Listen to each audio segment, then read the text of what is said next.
when Chukwudi thought his family had already done enough damage. A mysterious young woman enters the mansion with a secret mission. But what happens when the person sent to manipulate him becomes the only one who truly cares about him? Will this unexpected visitor change everything or create even bigger problems? Like this video, subscribe to the channel, and turn on notifications so you don't miss the next emotional and drama-filled episode. The story is only getting more intense. The first week after Nancy entered the mansion felt strange. Nobody knew exactly what to do with her. Rebecca behaved as if her plan had already succeeded. Kioma treated Nancy like hired help. Kingsley mostly ignored her. And Chukwudi acted as if she didn't exist. At least, that was what he wanted everyone to believe. But every day, something unusual kept happening. The house was changing. The morning after Nancy arrived, Chukwudi woke up earlier than usual. He stepped out of his room expecting the normal chaos. Dirty cups, shoes scattered, voices from televisions, unwashed dishes. Instead, everything was spotless. The marble floors reflected the morning light. The living room smelled fresh. The decorative pillows were arranged neatly. Even the flowers had been changed. He frowned. Then he heard singing, soft singing, coming from downstairs. He followed the sound. Inside the kitchen stood Nancy, hair tied neatly in her usual bun, wearing a simple apron. She moved dramatically while cooking. At one point, she even turned the spoon into a microphone. Then she noticed him. She immediately stood straight. "Good morning, sir." Chukwudi looked around. "You cleaned all this?" Nancy nodded proudly. "Yes." He looked confused. "Why?" Nancy blinked. "What do you mean, why?" He folded his arms. "You don't have to do all this." She shrugged. "I don't like dirty places." Then she smiled. "And your house looked like expensive suffering." For a second, Chukwudi almost laughed. Again. But he controlled himself. He turned and walked away. Nancy smiled. Small victory. Days passed. Nancy quietly transformed the mansion. The dining table remained clean. Laundry disappeared before anyone noticed. The staff became happier because she treated them kindly. Even meals became warmer and more personal. Not luxurious, just comforting. One evening, Chukwudi returned exhausted. His company had spent the entire day negotiating a difficult contract. His head hurt. Normally, he would enter his room and stay alone. But as he entered, Nancy appeared. "Welcome back." He nodded.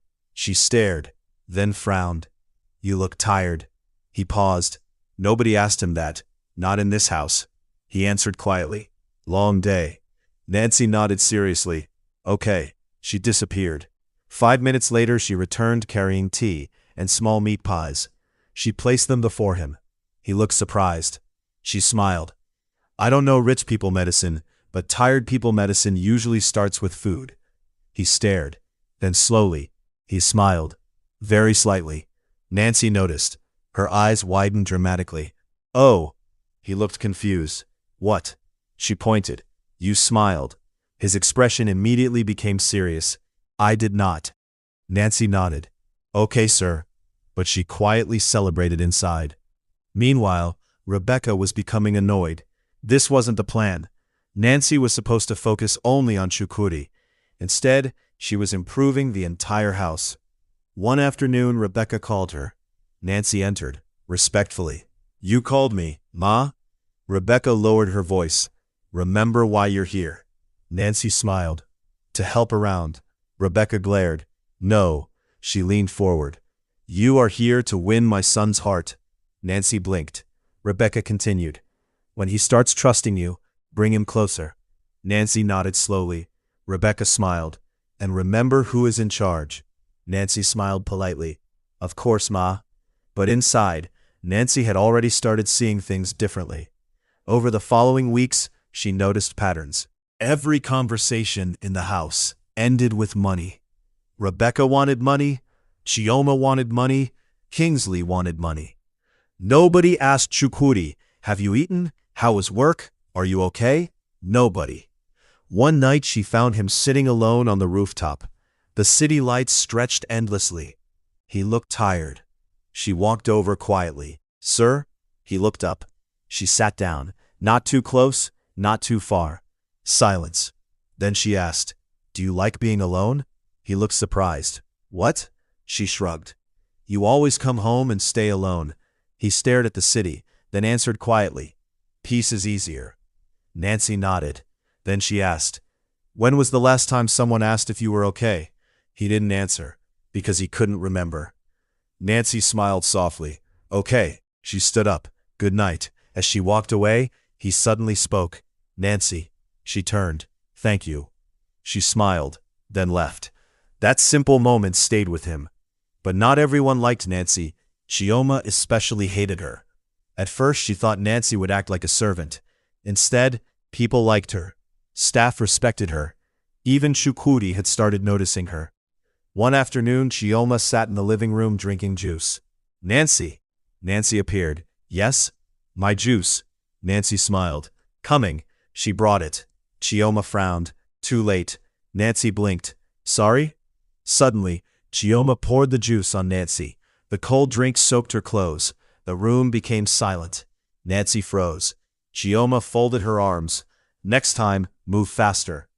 Nancy quietly cleaned herself. She didn't react. But at that exact moment, the front door opened. Chukwudi entered. He stopped. His eyes moved from Chioma to Nancy to the spilled juice. His face hardened. "What happened?" Chioma immediately smiled. "Nothing." Nancy remained silent. Chukwudi looked carefully, then quietly asked, "Nancy?" She smiled awkwardly. "I spilled it."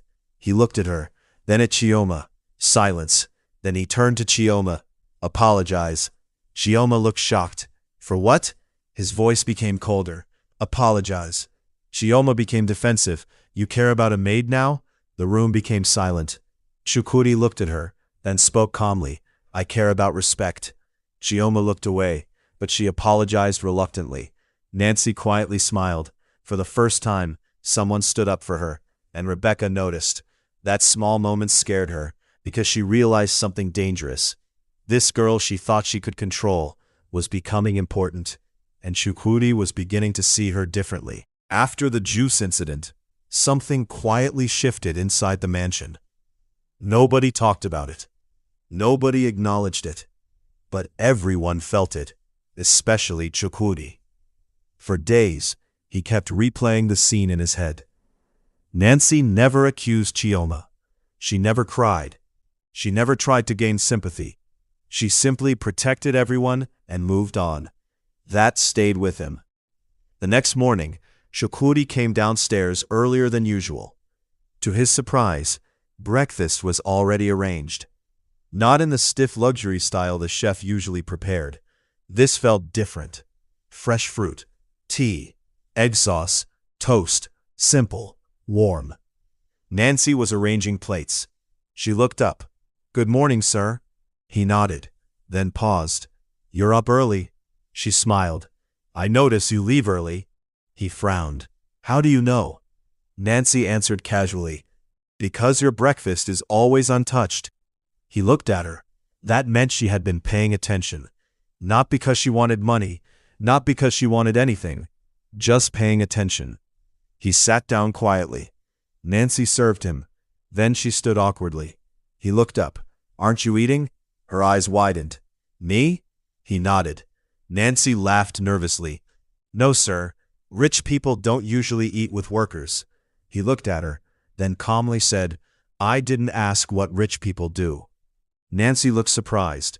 Slowly she sat down. That morning they ate breakfast together. At first the conversation was awkward. Then Nancy started talking, and talking, and talking. She spoke dramatically about Lagos traffic. She complained that luxury houses still collected dust. She explained that expensive blenders somehow sounded angrier than cheap ones. Before Chukwudi realized, he laughed. Actually laughed.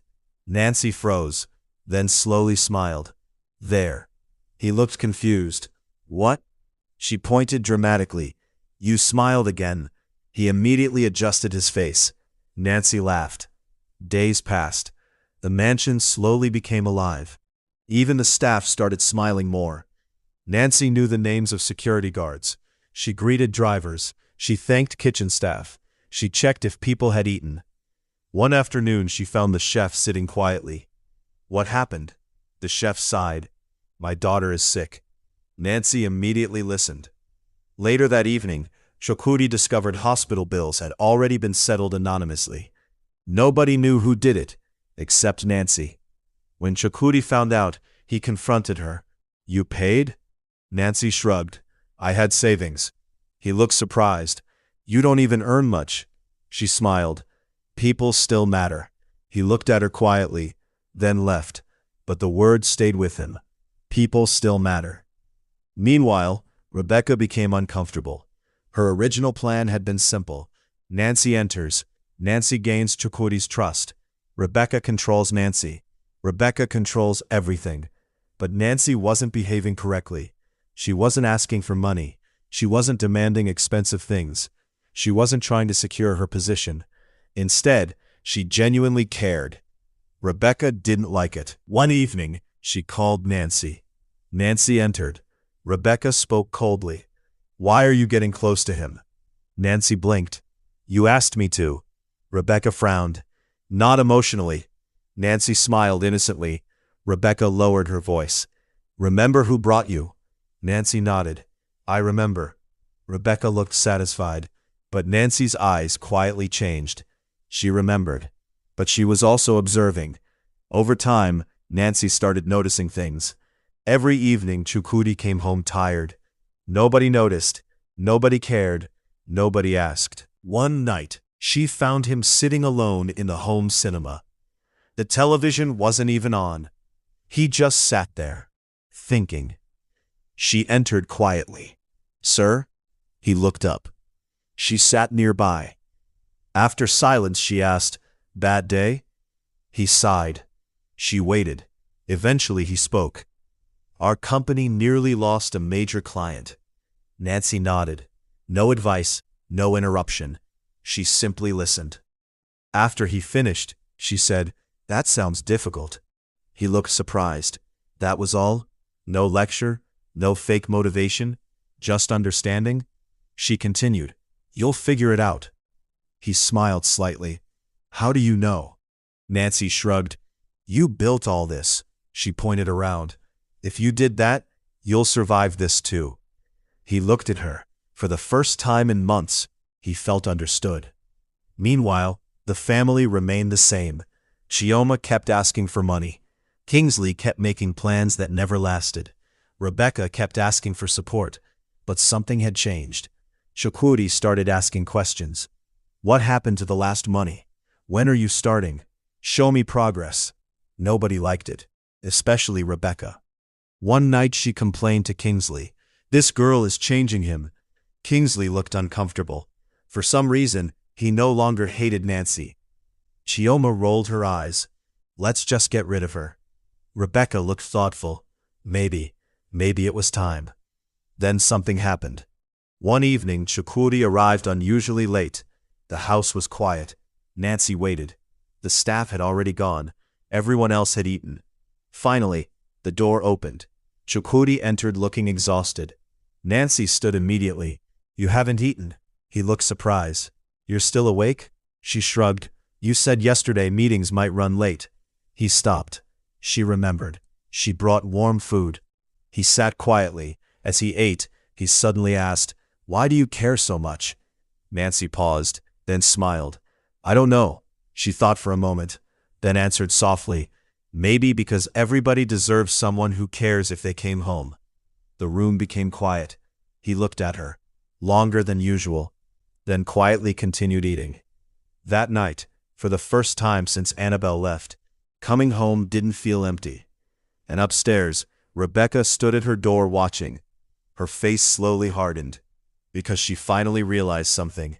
The girl she thought was a tool was becoming impossible to control. And for the first time, she became afraid. By now, the atmosphere inside the mansion had completely changed. The expensive furniture was still there. The luxury remained. But emotionally, the house had divided into two sides. On one side was Chukwudi and Nancy. Quiet conversations, simple laughter, small acts of care. On the other side, Rebecca, Chioma, and Kingsley. Whispers, complaints, secret meetings, and growing frustration. Because something they never expected was happening. Chukwudi had started saying no. One afternoon, Chioma entered Chukwudi's office. She smiled sweetly. "Brother." He looked up. "Yes? I need money." He nodded. "What for?" She froze. Again, that question. Just personal things. He closed his laptop. "Tell me." She became uncomfortable. Then she mentioned school expenses. He calmly replied, "I already paid those." She blinked, then quickly changed the story. Chukwudi stared. The room became quiet. Finally he said, "No." Her eyes widened. "What?" "I won't send money." She looked shocked. That had never happened before. She stormed out. That evening, Rebecca gathered everyone in her room. Chioma complained immediately. He refused. Rebecca's face hardened. Kingsley sighed. "Mama, maybe we should calm down." Rebecca ignored him. She stood and started pacing. "He has changed." Nobody answered. She turned. "Who changed him?" Silence. Then Chioma said quietly, "Nancy." Rebecca stopped. Her eyes narrowed. Nancy. She thought about everything. The clean house, the reduced spending, the questions, the new boundaries, the late-night conversations. Then she concluded, Nancy was becoming dangerous. The next few days, Rebecca observed quietly, and she noticed something. Whenever Chukwudi came home, Nancy asked about his day. Whenever he skipped meals, Nancy noticed. Whenever he looked stressed, Nancy cared. Rebecca didn't understand. She thought Nancy would pretend, but this looked real. That annoyed her even more. She decided Nancy had to be controlled. One afternoon, she called Nancy. Nancy entered politely. "You called me?" Rebecca looked at her. "You've forgotten yourself." Nancy smiled. "I don't understand." Rebecca lowered her voice. "I brought you here." Nancy nodded. "Yes." Rebecca continued. "Why are you acting independently?" Nancy blinked. "I clean, I cook, I help." Rebecca became irritated. "Stop pretending." Nancy looked confused. Rebecca stepped closer. "You were brought here to help us." Nancy looked at her quietly, then asked, "Help or manipulate?" Rebecca's expression changed. The room became silent. Rebecca pointed at her. "Be careful." Nancy smiled politely, then left. But inside, she had made a decision. She would protect Chukwudi. A week later, Rebecca created a bigger plan. This time she involved Chioma. Even Kingsley looked uncomfortable. They sat in Rebecca's room. Rebecca spoke quietly. "Tomorrow we ask him for serious money." Kingsley frowned. "He'll ask questions." Rebecca smiled. "Not if he can't think properly." The room became silent. Kingsley looked up slowly. Rebecca lowered her voice. "We'll make him relaxed." Kingsley's face changed. "What do you mean?" Rebecca opened a small packet. Nothing dangerous, but enough to cloud judgment. Kingsley stood immediately. "Mama, no." Rebecca looked annoyed. "You are becoming weak." Kingsley shook his head. "This is wrong." Rebecca ignored him. Chioma looked nervous, but she remained silent. Nancy accidentally overheard everything. She had come to call them for dinner. She stopped outside the door. Her eyes widened. Drugging? Money? Transfer? Her face became serious. That night she couldn't sleep. She kept thinking. At first she wanted to confront them, but she knew they would deny everything. So she quietly prepared. The next evening, the dining table looked normal.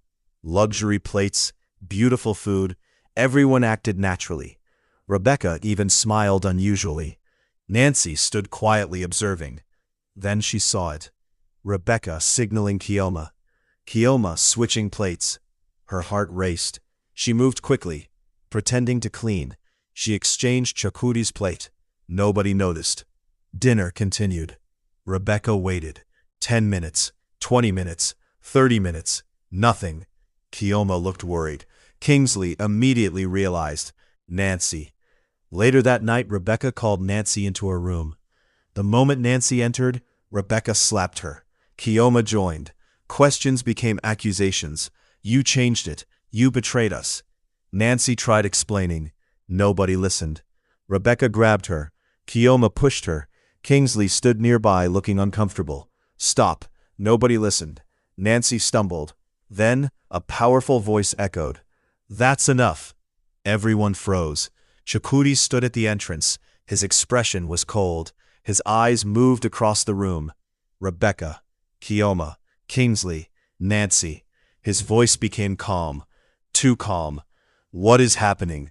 Rebecca quickly replied. She stole my necklace. Nancy looked shocked. What? Rebecca pointed. We found out. Kioma nodded dramatically. Kingsley stayed silent. Chukwudi looked at Nancy. She looked at him, then quietly said, It's not true. He stared, then asked, What happened? Nancy looked down, then up. Her eyes became firm. No more lies. The room became silent. Nancy slowly reached into her pocket. She brought out her phone. Rebecca's face changed. Nancy looked at Chukwudi, then quietly said, I've been recording. Everyone froze. She opened videos. 1, 2, 3. Recordings, conversations, plans, money discussions, confessions, everything. The room became silent except the sound of the recordings. Rebecca's face lost color. Kioma started shaking. Kingsley lowered his head. Then, the drug conversation played. Clear, undeniable. Then, another video. Rebecca admitting how they chased Annabelle. Another, complaining about controlling his future. Another, using Nancy. The room became painfully quiet. Chukwudi didn't move, didn't speak. He simply stood there, watching, listening, remembering. Annabelle. The endless requests, the carelessness, the manipulation, the years of sacrifice. His eyes slowly moved toward his family. People he brought from the village, people he trusted, people he loved. And suddenly, everything finally made sense. The mansion became silent, but for the first time, the truth had entered the room, and nothing would ever be the same again. The room remained silent. Nobody moved. Nobody spoke. The only sound inside the mansion was the quiet hum of the air conditioner. Chukwudi stood still, holding Nancy's phone. The videos had ended, but their impact remained. His eyes slowly moved from Rebecca to Chioma to Kingsley. His own family, the people he brought from the village, the people he trusted, the people he sacrificed for. And suddenly, every strange moment from the past began connecting. Annabelle, the humiliation, the endless requests for money, the fake businesses, the careless spending, the pressure, the manipulation, the constant resistance whenever marriage came up. His breathing became heavy. Then he looked at Rebecca. His voice was calm, too calm. Mama, Rebecca swallowed. My son. He raised his hand. She stopped. He looked directly into her eyes. Tell me this is not true. The room became silent.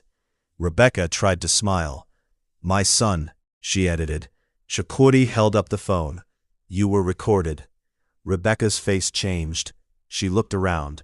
Nobody spoke. Then she tried again. We only wanted to protect the family. His eyes hardened. Protect? She nodded quickly. Those women wanted your money. He stared at her, then quietly asked, And you wanted what? Rebecca opened her mouth. Nothing came out. Chukwudi turned to Chioma. She immediately began crying.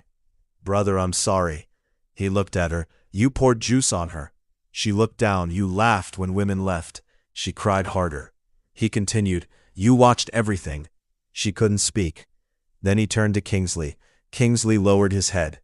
Unlike the others, he didn't deny. His voice broke. I knew some things. Chukwudi closed his eyes. That hurt more, not because Kingsley participated, but because he stayed silent. For several minutes nobody spoke.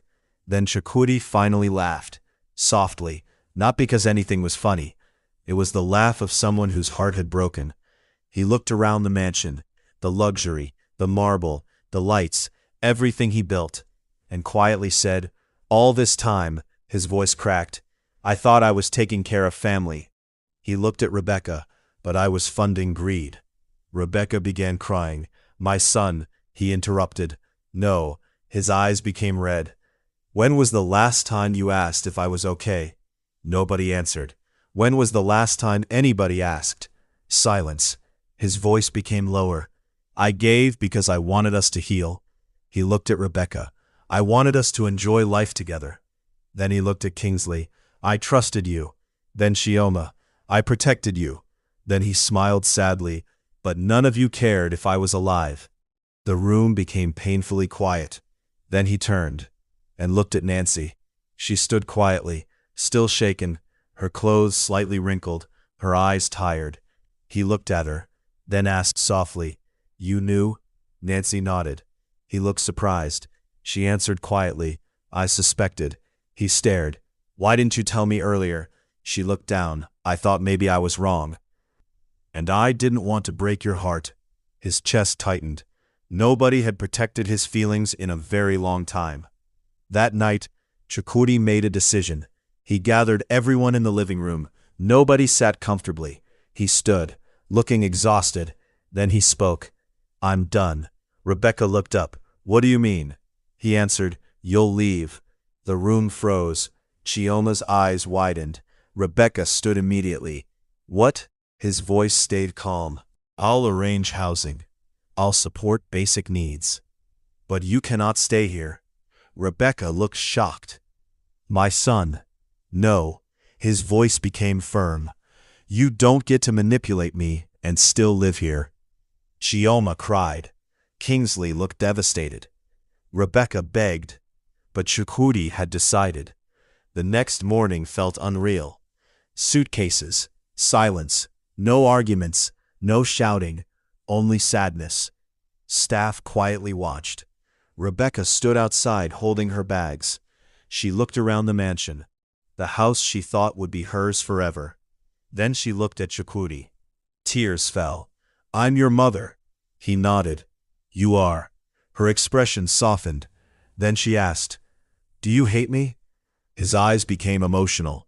Then quietly, "No." She looked relieved. Then he added, "But I don't trust you." That hurt more. Rebecca cried. Kingsley quietly apologized. Chioma couldn't look at him. Then they left. The gates closed. And suddenly, the mansion became silent. For the first time in months, peace returned. But Chukwudi didn't feel relief. He felt empty. He walked through the house slowly. Every room reminded him of disappointment. He entered the kitchen, then stopped. Nancy was there, cleaning quietly.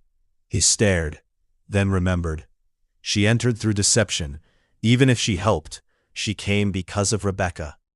He closed his eyes, then spoke. "Nancy." She turned. He looked away. "You should leave too." Silence. Nancy stared, then smiled sadly. She understood. She didn't argue, didn't defend herself. She simply nodded. "Okay." His chest tightened unexpectedly. She quietly packed. Before leaving, she walked to him. He couldn't look at her. Then she smiled softly. "Thank you." He frowned. "For what?" Nancy looked around. "For being kind." His expression changed. She continued. "You didn't know the truth." She smiled, "But you still treated me with respect." Then she looked at him. "And please," her voice softened, "take care of yourself." She turned and walked away. The gates closed. Again. That night, the mansion looked perfect. Clean, luxurious, beautiful, but empty. Too empty. No dramatic greetings. No random conversations.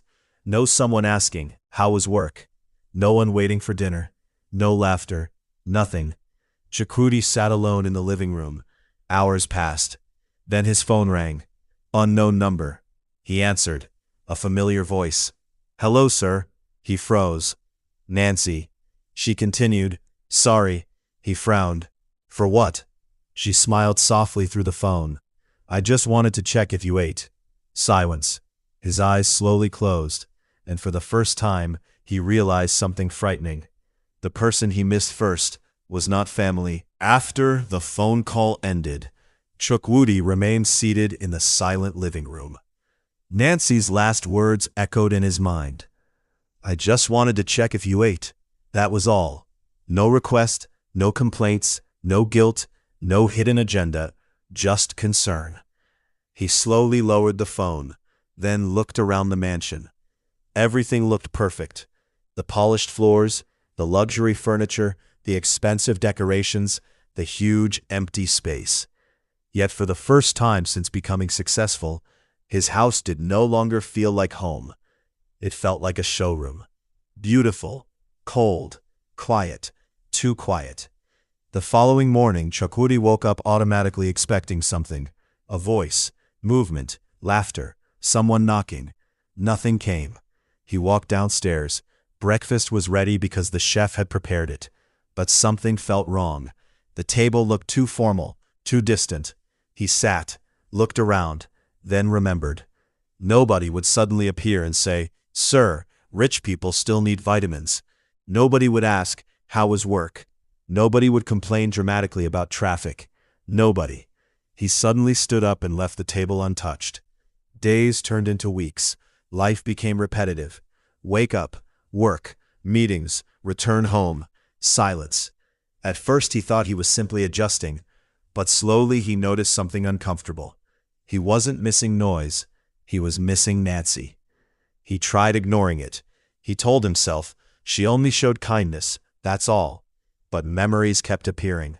Her dramatic greetings, her kindness to staff, her waiting for him at night, her listening, her protecting him, her asking simple questions nobody else asked. One evening at work, one of his executives noticed him staring out the window. The man smiled. "Sir, are you okay?" Chukwudi answered automatically, "I'm fine." The executive smiled. "You don't look fine." That sentence strangely reminded him of Nancy. He immediately became quiet. A few days later, he opened old photos on his phone. Business events, company launches, family moments. Then he found something. A random picture. Nancy, standing in the kitchen, looking annoyed, holding a wooden spoon. Apparently, he had accidentally taken it while replying to messages. He stared, then laughed quietly. He zoomed in, then realized he didn't actually know anything about her, not properly. Where she lived, what she studied, what she wanted, nothing. Yet she knew so much about him. That realization bothered him. That evening he called her. The phone rang. No answer. He called again. Nothing. He stared at the screen, then remembered. Call history. Her old number. He checked. There it was. He tried again. This time, she answered. Silence. Then, "Hello?" His chest tightened unexpectedly. "Nancy." A pause. Then, "Sir?" He closed his eyes. "Stop calling me sir." Nancy laughed softly. "Okay." Chukwudi. For some reason, hearing his name from her felt different. He cleared his throat. "Where are you?" She hesitated. "Why?" He smiled slightly. "Answer the question." The next day, he drove personally. No driver, no security convoy, just him. Nancy had sent an address. As he entered the area, he became quiet. Small buildings, busy streets, simple life, very different from the world she had lived in while helping him. He parked, walked up, knocked. Nancy opened the door. Her eyes widened. "You're here?" He looked inside. Simple room, small bed, plastic table, books, a kettle, neat, very neat. Nothing luxurious, but peaceful. He stepped inside. She looked nervous. "What are you doing here?" He looked around, then asked, "You live here?" She nodded. He stayed quiet, then noticed something. Books, many books, textbooks, academic materials, files. He looked confused. "You studied?" Nancy blinked. "Yes." He looked surprised. "What?" She smiled. "I graduated." His expression changed. "Graduated?" She nodded. "Business administration." His eyes widened. He looked around again. "You mean?" She laughed softly. "I'm not a street fool?" He became embarrassed. She smiled. "A lot of people assume." He sat down. Then why were you struggling? Nancy looked away. No connections. She shrugged. No opportunities. He became quiet. She continued, I worked small jobs, applied everywhere. Nothing worked. Then she smiled. When your mother approached me, I accepted. He looked down. She quickly added, I wasn't trying to deceive you. He looked at her. She smiled sadly. I just needed work. The room became quiet. After a while, Chukwudi suddenly asked, Why did you protect me? Nancy blinked. He continued, You could have followed their plan. You would have benefited. Nancy thought quietly, then answered, When I entered your house. She looked at him. I expected a proud billionaire. She smiled, but I found someone lonely. His eyes shifted. She continued softly, You worked hard. You gave. You trusted. And nobody asked if you were okay. She smiled. So I did. Silence. Then she laughed awkwardly, and somewhere along the line, she stopped. He looked at her. She looked away. He smiled slightly. What? Nancy smiled nervously. Nothing, but he already understood, and maybe she wasn't the only one. Over the following weeks, he started visiting, not every day, but often. No luxury restaurants, no public attention, just conversations, street food, walks, small moments. For the first time in years, he wasn't being treated like a billionaire, just Chukwudi. One evening they sat outside, watching the sunset. Then suddenly he asked, Nancy. She looked up. He smiled. Will you come home? She blinked. To work? He smiled. She smiled slowly, and for the first time, the idea of going back didn't feel like returning to a mansion. It felt like returning to someone who finally saw him. Not his money, not his success, just him. After Chukwudi asked Nancy to come back, she became quiet. They sat outside her apartment as evening settled over Lagos. The sounds of generators, traffic, and distant conversations filled the air. Nancy looked at him carefully. Then she smiled. Come back and do what? Chukwudi looked away for a second. Good question.